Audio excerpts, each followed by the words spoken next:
Maayong adlaw sa tanan.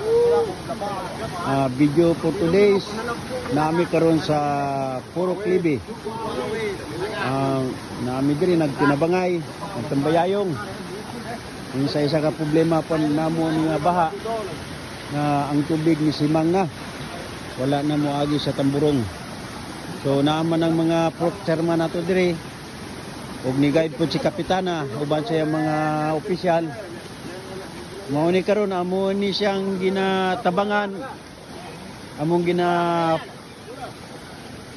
para ang tubig mudiretso na dire sa imburnal.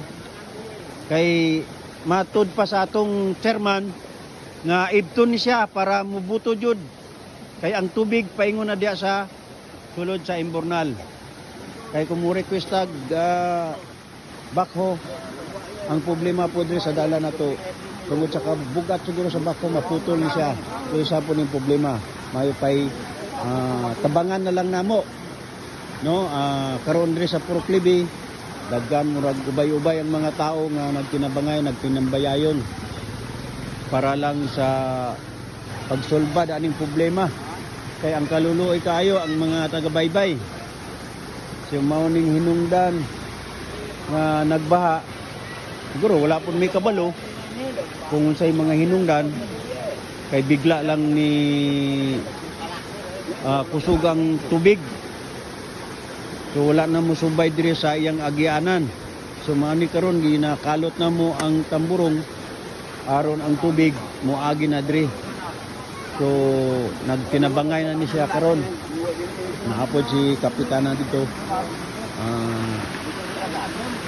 Ni-guide po sa mga tao. Sa problema po ang hose sa tubig naputol. So mga po nang isang problema.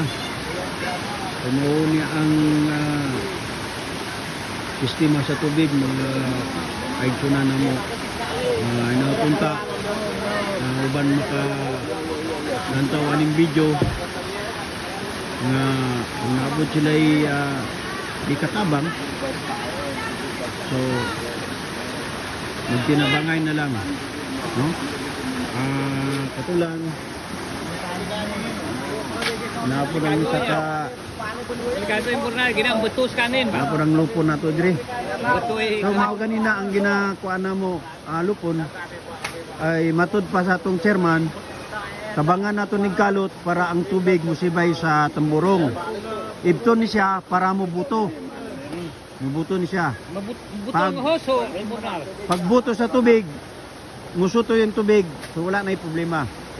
Hubas na. So mapuning isa ka problema nato sa baybay.